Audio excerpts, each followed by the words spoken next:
अब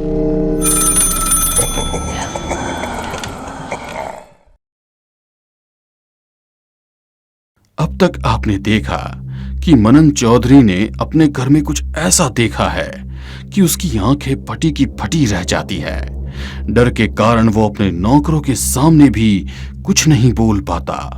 दूसरी तरफ उसकी चौथी पत्नी रूपा की मां तांत्रिक के साथ मिलकर कुछ तांत्रिक क्रिया को अंजाम दे रही है। मनन चौधरी का बीपी चेक करके डॉक्टर मनन चौधरी से पूछने लगे, अब कैसा लग रहा है? कोई परेशानी तो नहीं है ना? अरे अब तो मैं ठीक हूँ, अच्छा ही लग रहा है। आपका बीपी तो एकदम नॉर्मल है, कल आपको हॉस्पिटल से छुट्टी मिल जाएगी, आप अपने घर जा सकते हैं। घर का नाम सुनते ही मनन चौधरी की धड़कनें तेज चलने लगी और उसकी सांसें उखड़ रही थी। डॉक्टर ने तुरंत ऑक्सीजन मास्क लगाकर उसकी उखड़ती हुई सांसों को नियंत्रित करने की कोशिश की। दूसरी तरफ रूपा हवेली में अकेली थी। उसका मन अपने बड़े से कमरे में नहीं लग रहा था। अपने मन की बेचैनी को मिटाने के लिए वो अपने घर की छत पर आ गई। वो वहां पर डले हुए झूले पर धीरे धीरे झूलने लगी। उसे वक्त का कोई होश नहीं था और उसकी वहीं पर नींद लग गई। रात के 3 बज चुके थे। तभी उसके कानों में अजीब सी आवाजें आने लगी। ऐसा लग रहा था मानो कोई तेजी से इधर उधर भाग रहा हो। कौन है? कौन है यहाँ पर? मेरे सामने आओ। तभी किसी के जोर जोर से चीखने की आवाज आई और सब कुछ खामोश हो गया। यहाँ कुछ तो है जो मेरी समझ में नहीं आ रहा है। दूसरी तरफ शमशान में जिंदा हुआ साया हॉस्पिटल में मनन चौधरी के कमरे के बाहर था। आज मनन चौधरी की जिंदगी का आखिरी दिन था। रूपा की मां मनन को तड़पा तड़पा कर मारना चाहती थी, इसलिए उस साये ने मनन की जान नहीं ली, बल्कि उसके पैरों को तेजी से मोड़ दिया।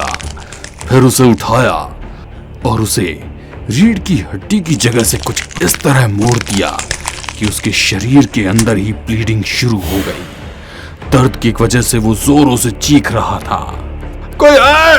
अरे कोई बचाओ! अरे कोई है? अरे ये मन मार देगा रे! डॉक्टर आए तो उन्हें समझ नहीं आ रहा था कि उसका शरीर इस तरह पस्त क्यों पड़ा है। बिस्तर पर लेटे लेटे ही उसके पैर की हड्डी कैसे टूट गई और कमर में रक्तस्राव क्यों चालू हो गया। कुछ देर पहले तक जिस मनन चौधरी की अस्पताल से छुट्टी होने वाली थी, आज आईसीयू में एडमिट हो गया। कुछ देर बाद अचानक ही मनन चौधरी की हालत में सुधार होने लगा। जो पैर की हड्डी उस उम्र में जुड़ने में 2 महीना लेती थी, वो 2 घंटे में जुड़ चुकी थी। बिना किसी ऑपरेशन के रक्तस्राव भी बंद हो गया था। मैंने अपनी मेडिकल लाइफ में इस तरह का कोई केस नहीं देखा। ये सब आखिर कैसे हुआ? दूसरी तरफ रूपा, जिसकी पूरी रात डर के साए में बीती थी, जैसे तैसे कुछ देर बिस्तर पर सोई। उठते ही वो दहशत में आ गई, क्योंकि उसके कमरे का नजारा बहुत ही भयंकर था।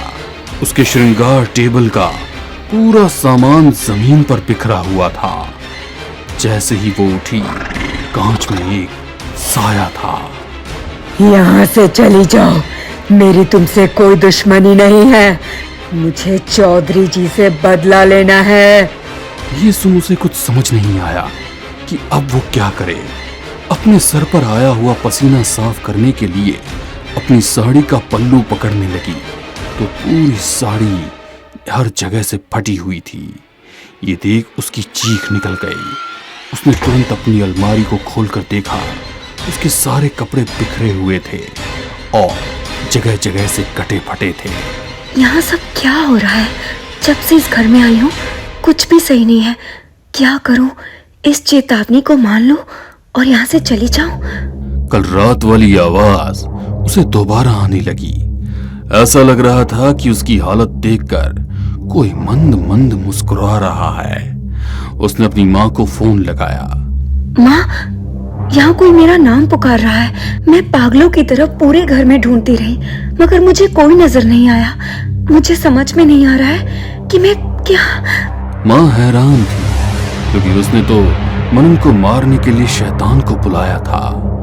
फिर उस हवेली में ऐसा कौन है जो उसकी बेटी को परेशान कर रहा है? बेटा, तू परेशान मत हो। मैं आज ही तेरी समस्या का हल ढूंढ कर रहूंगी। अपनी बेटी का फोन रखकर रूपा की माँ तुरंत शमशान के लिए निकल गई। वो शमशान की उस झोंपड़ी में पहुंची तो वहां पर अघोरी की हालत बहुत खराब थी। अब आपको क्या हो गया? आपकी ये हालत किसने की?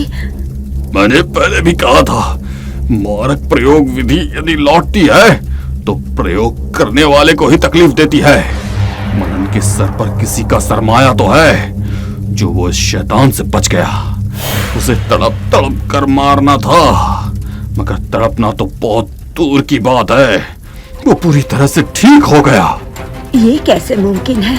मुझे भी लग रहा है उस हवेली में कुछ तो है। उसी के बारे में मैं भी आपसे बात करने के लिए आई थी। कैसी बात? क्या है उस हवेली में? अघोरी के पूछने पर रूपा की माँ ने पूरी बात बता दी। ये सब किसी विपदा के आने की निशानी है, हमें अभी हवेली चलना होगा। रूपा की माँ डरते हुए अघोरी के साथ उस हवेली में पहुंची तो पूरी हवेली सुनसान थी, वहां पर कोई भी नहीं था।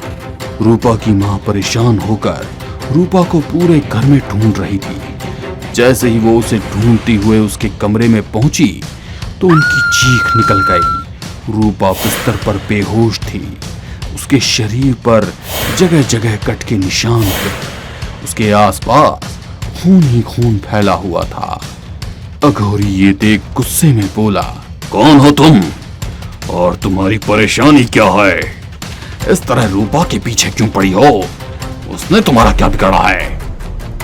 कहते हुए अघोरी कुछ मंत्र बोलते हुए जल के छींटे कमरे की दीवारों पर देने लगा। उस मंत्र और जल के छींटों के प्रभाव से एक साया उभरकर सामने आया। उसकी गर्दन कुछ लंबी और तिरछी थी।